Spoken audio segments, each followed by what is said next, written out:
Hi, and welcome back to my channel. This week, I've got a really fun problem for you, and that's about trying to find the proportion of the total area of this shape that is green. Now, as you can see, we have got two semicircles. They are identical, and they are tangent to that large outside square at two different points. We've then got a green square trapped in between those two semicircles.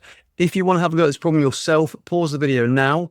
Otherwise, I'm going to show you my solution in 3, 2, 1. Okay.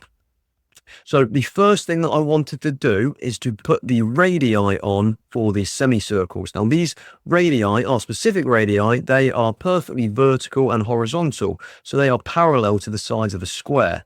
And they give me two smaller squares in the top left and bottom right. Now I'm going to call the radius A. And the reason for that is so that I can mark out the top part of my side of my square as A, and then I call the other part B. Okay, so A plus B would be the side length of that large square.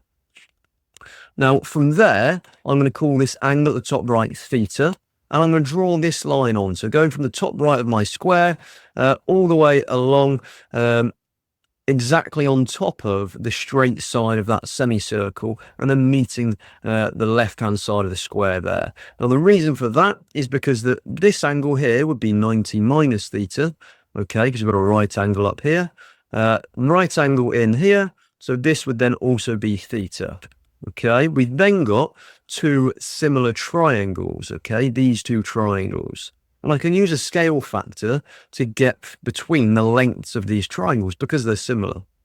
So to get from B to A, I'm going to times by A over B. So to get from A to the other similar side, or the identical or the corresponding side of that smaller triangle, I'm going to times by A over B again. So that gives me A squared over B. Now, if we go back to the diagram and put that on, that is going to help us very shortly to work some more stuff out and ultimately get to the final answer. I'm now going to extend these lines of my radii, and it's kind of split my big square into a grid.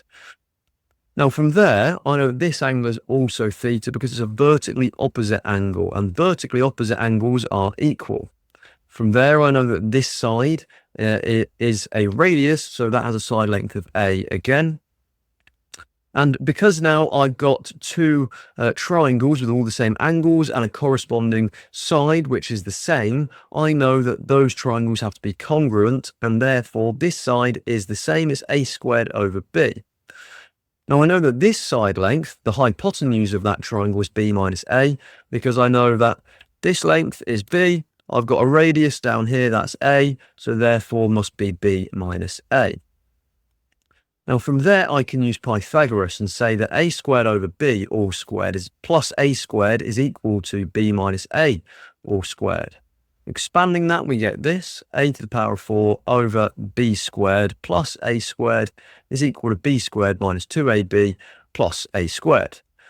Okay, I can take the A squareds away from both sides.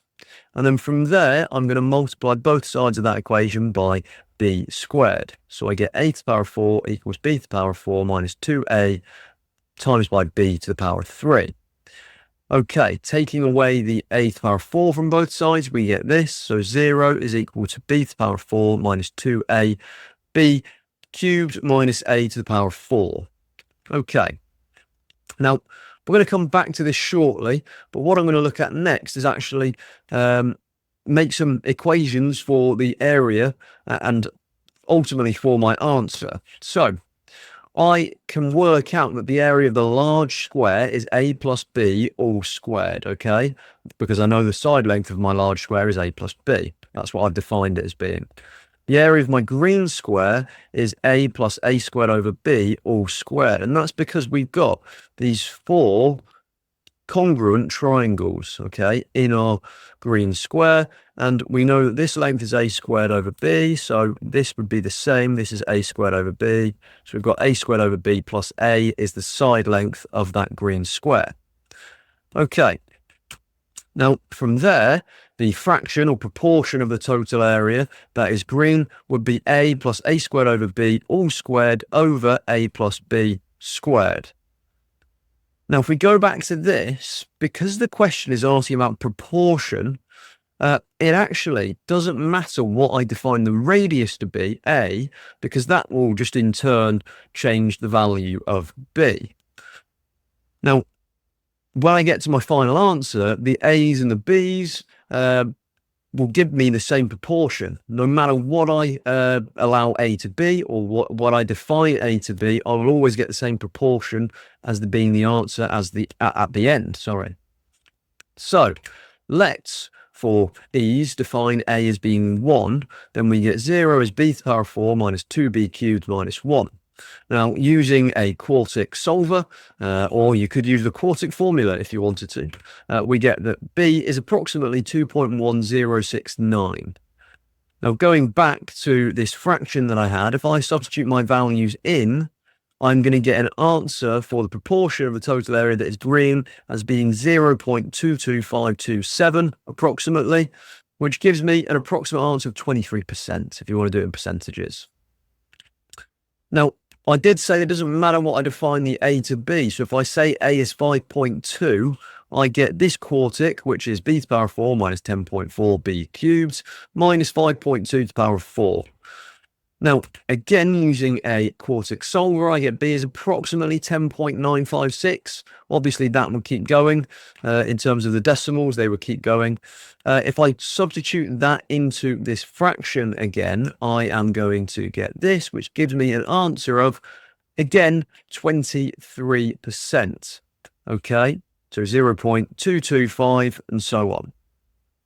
Now, I think that's a pretty neat answer, and it's quite a complex problem. There's quite a few different ways and approaches I expect you could try with this problem. If you found a different way, make sure to share it down in the comments below. And all that's left to say is thank you very much for watching this week's video.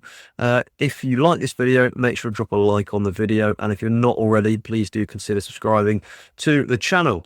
Thank you so much for watching. Have a great week, and I'll see you next Monday at 5 PM for another problem solving video. Until then, bye-bye.